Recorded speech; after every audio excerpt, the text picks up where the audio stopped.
Hi guys, welcome back to my channel. I'm Vaishali Sharma, second year MBBS student from Delhi.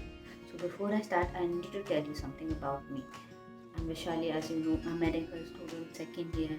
But I want to tell you why I made it this channel. It's not because in the lockdown I was bored, so I made a channel. No, but I wanted to show you guys and tell you guys what important things I thought I should tell you so that you are motivated, you are helped by it.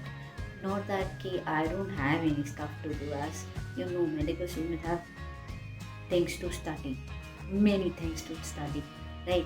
But it's just that I wanted to help you guys. Literally, from my heart, I wanted to help you guys.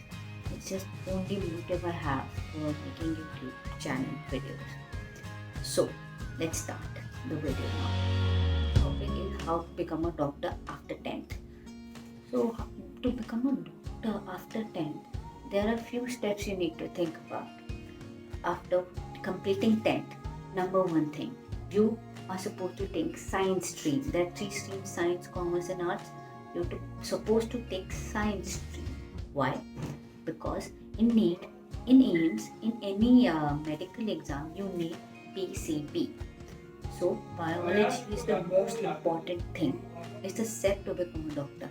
So you need to take science stream to become a doctor, and especially biology. So PCB. You can take maths also. So PCMB. It's up to you. While in PCMB you have an advantage to become. You can give JEE mains and become an engineer. Other options also. The thoughts we have for maths also. So it is an advantage, but it's up to you if you want to take maths or not. So this is the first step.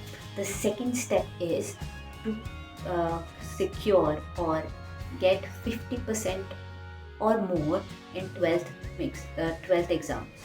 For the 12th boards, you need to get more than 50%, so you're eligible to sit and give NEET or AIMS or any medical exam. Minimum requirement is 50%.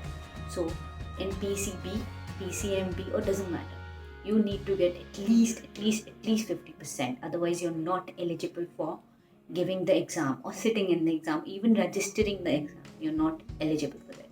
So 50% or more in the boards of 12th exam. The step 3 is for registering to the NEET or AIMS or any medical exam. The date is announced when the registration starts online on their website. So after registration there, they will announce the date of the exam, the date of the admit card release, the date of everything you're supposed to know, the result and everything. After that, you give the exam and you download the admit card, you give the exam there, and they release the minimum cutoff for you being eligible for taking a medical seat. So after getting the result, NEET will release their cutoff, minimum percentile for eligibility of getting a seat. It doesn't matter in private or a government college. So after getting the cutoff, after getting the result, you will get your rank based upon your marks. So depending upon your rank as well as marks, you will know you will get a private college or a government college depending upon your marks. So government college is more preferred because of the fees, because they have the less fees, and the private college has more fees. The material of being taught is not different. Typically, same. It's just the difference in the fee structure. Because suppose the government colleges fee structure is for 10,000 per annum, but while a private college fee structure is 10 lakhs per annum. So depending on the fee structure, depending on your rank and the marks, you get your college. It's the private or a government, and depending on your marks, even there is a preference or opinion of the government colleges or a private college also. Suppose in the private college, the best college is Manipal, and in the government college, the best college is AIMS Delhi or NIMC. So it's up to you how you study, how you read, how you gave the mark, how your mindset was, your rank and all. Your college is decided upon you only, not by anybody else. So step 4, after you get your admission in the college you preferred or you chose or your rank decided, now you complete all the formalities your college told you, and after that all your formalities are confirmed and registered. Voila, you're a medical student now. Just a medical student, not a doctor. After becoming a medical student, there are actually 4.5 years you're supposed to complete and 4.5 years to complete and to study. And depending upon your college, there is a quota. There is for 2 years of internship. Depend, or because if there's a private college, there's no quota for you to complete 2 years of internship. There's 1 year of internship only, permanent, necessary. But in the government college, there is 2 years of necessary village internship. So depending upon your college or a private or a government college, but mainly you study for 4.5 years of MBBS.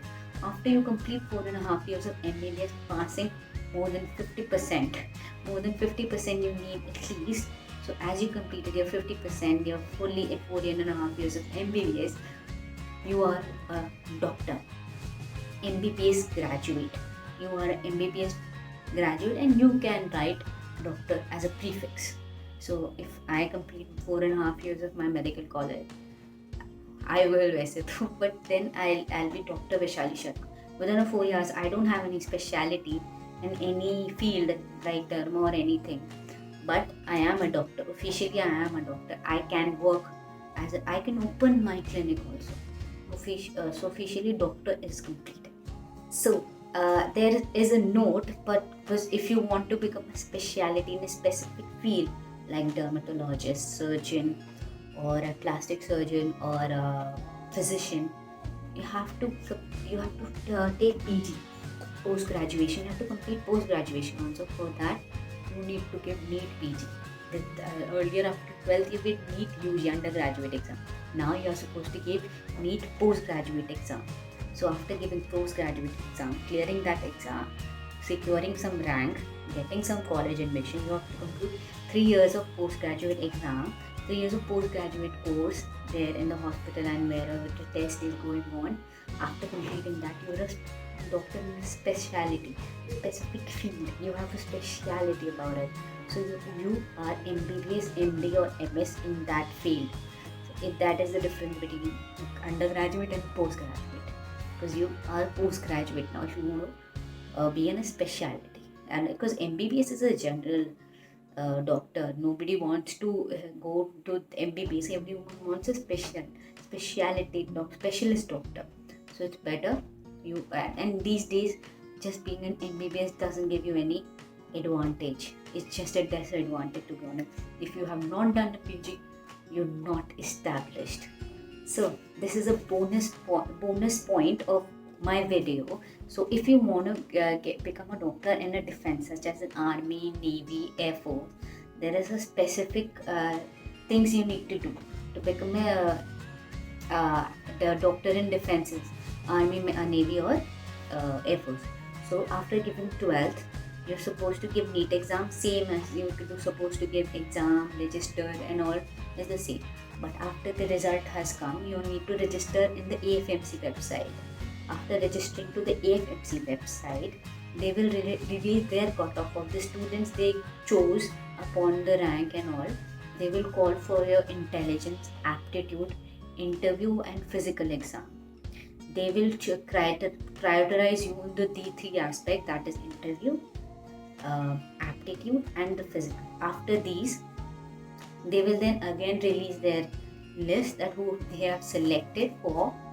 And if you have cleared your NEET with good marks, good rank, if you cleared these 3 steps of AFMC, then you have got an admission to AFMC Medical College, that is Air Force Medical College, and which is in Pune. And after that, you complete your 4.5 years of MBBS there and 2 years of compulsory internship there, rotation of hospitals there. Then they will let you choose whichever defense services you want, such as Army, Navy, Air Force, whatever you want. It's up to you. But for getting into AFMC, you have to clear 4 steps: NEET, good marks, good rank, interview, aptitude test, and physical test. These are the 4 things you need to do. And there is a 25% of only there 100 seats. If there are 100 seats in AFMC, they only take 25% of women there. So there are maybe more boys than women. So the specific seats are there for women. So it's easily to get. And there's an important point. If you have a defense background, there is a quota for you also. So these are the only steps you need to do. Only step, it's as easy word to say only step, but it is a very long journey, to be honest. It's not a college, it's a journey of becoming a doctor. So these are the things you need to do to become a doctor, officially becoming a doctor. Depending, it's up to you. Want to just remain an undergraduate, or you want to do a post, you want to be a postgraduate and a better doctor and better surroundings and better everything.